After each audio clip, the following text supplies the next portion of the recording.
सुनना जी भैया। अरे शनिवार के दिन विक्रमपुर में हमारा हफ्ता बाजार भरत है और वही में पीपर के छैया में बैठ के थोड़ा घोड़ा कर रहा हूँ। देखते हैं पक्का आवे ना एकदम पक्का है।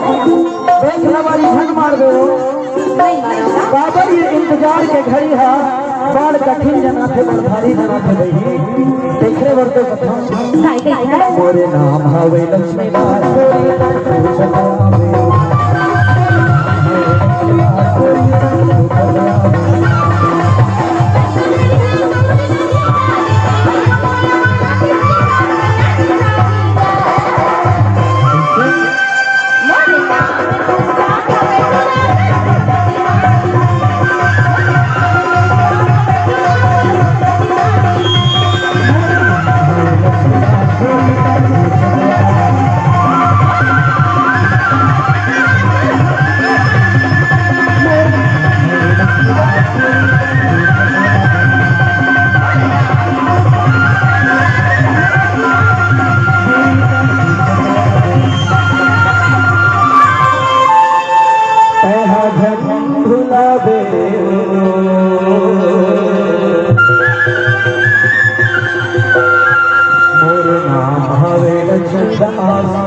बोले गोरी